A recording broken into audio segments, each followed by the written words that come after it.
Well, you know, I'm in some new environs. I'm here at an inspection and it's for a new listing that I just took. Wait a minute.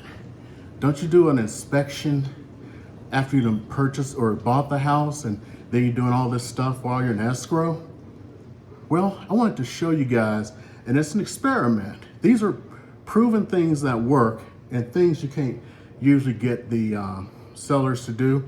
But in this case, I'm doing it kind of as a favor.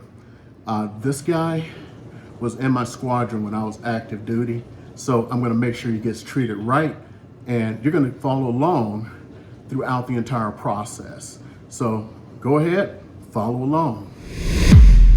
Hey, my name is Eric Hudson. I'm a real estate agent here in the Las Vegas area, which includes Las Vegas, North Las Vegas, and Henderson. If you want to get a hold of me, info is in the info tab, and down below is my calendar link. Get on my calendar and we can talk for a few minutes and jawbone about real estate or Las Vegas, I don't care. So when you start looking at real estate and trying to sell, even in a difficult market like this, believe it or not, it's simple. Right now, you have two battles to fight. You have a battle that's a beauty contest, and the other one is a pricing war. So you can fight on both ends, or just one of those two ends. So I took this listing, and because, you know, this guy put a lot of trust in me, he's PCS'd out a long time ago. They finally got rid of their tenants, and they're just ready to move on with their lives. So I decided to do everything that a real estate agent tells you to do, but a lot of people don't do, and I'm taking it out of my commission. So I'm basically gonna do about $4,000 or $5,000 of work on somebody else's house, hoping that it sells. In all honesty, I know it's gonna sell because they wanna get rid of it. They're gonna do whatever it takes to get rid of it, and they are good, honest folks. I know this family. I served with them, and it's gonna get done. It's not about the money right now. It's about showing you guys what's necessary.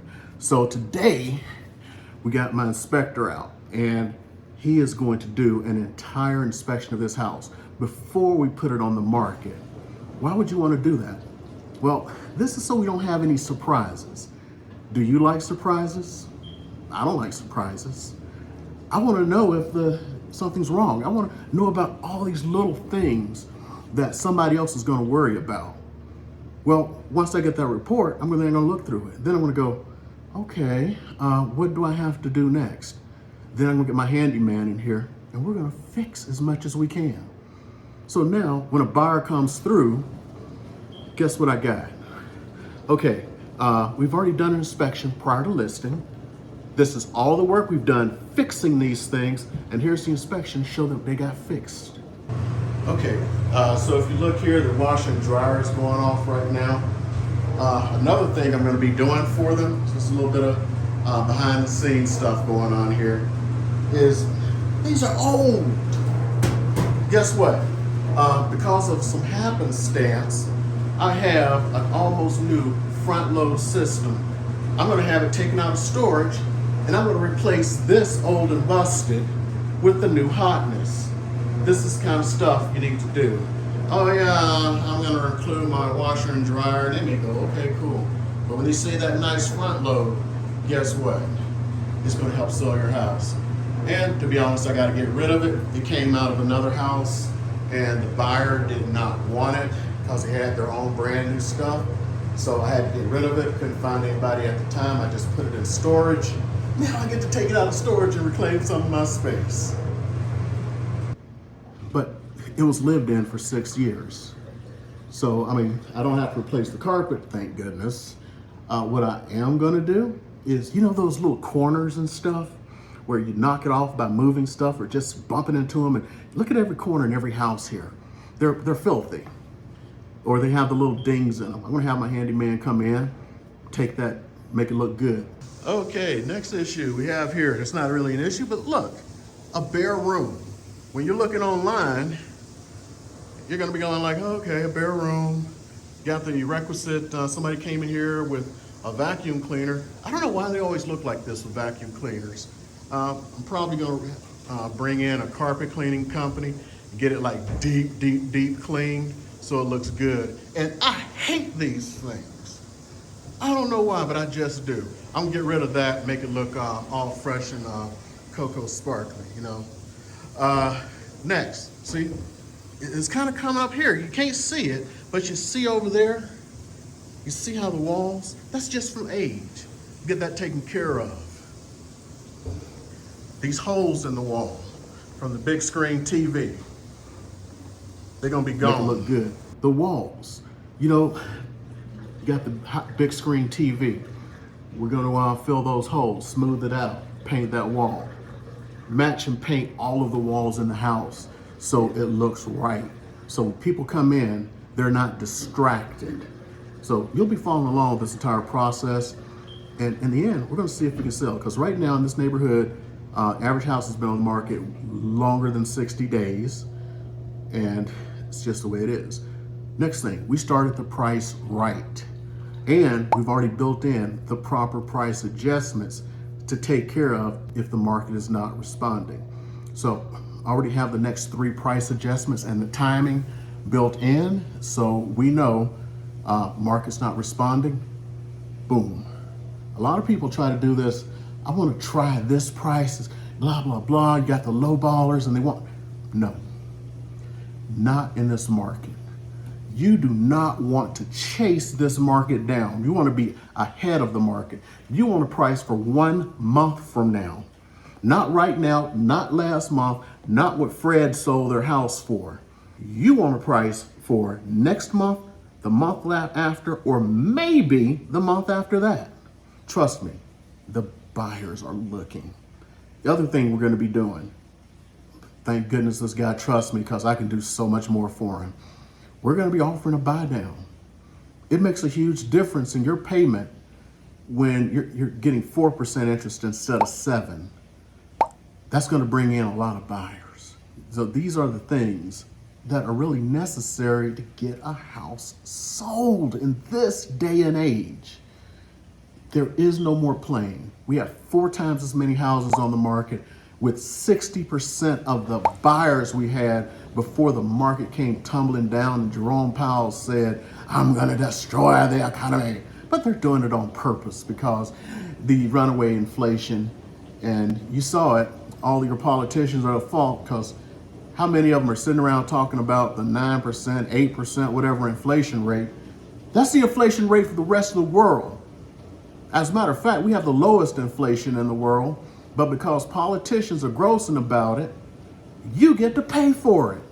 You're going out to buy a house, you get to pay for it. Look at your credit card statements if you don't pay them off every month. You got to pay for it. So they could have their political rhetoric. Well, election's over, but I don't think these interest rates are going to be over. So, you know, I don't like getting political, period. I hate both parties. Yep, I said it. I hate both parties because they're not doing anything to help America. They're just out for themselves. And I'm not some crazy third party guy. I'm just saying we need to do better. I'm also debating other things. The ceiling fans, I don't like them. I don't like them. I really don't. They got these little children's fans in 2 of the rooms, you know, with red and blue colors, and they're literally this big. It's like, what's that for? I don't know, maybe they had bunk beds in the rooms or something. They didn't want the fans hitting the kids. I don't know. But here's what I do know. I'm going down to Lowe's or Home Depot to see what's on sale. And there's a good chance I'm going to buy ceiling fans for the entire house at my cost, my expense, and have my handyman put them up because it'll look good. Okay, here's what I was talking about on these ceiling fans. You see, they're really small, and I don't know if I truly like them. If I could get something on a good bargain that's, you know, more full size, so I'm actually gonna have to turn them on, see if they give me the requisite below, as you say, because I know you're gonna be thinking about that if you're buying a house. You're gonna look up, those are kind of tiny, do they do anything for me? But if I got some new ones, you know what? I may not do anything because I'm actually getting some, oh my God. So look at that. That's called, I need to turn that off.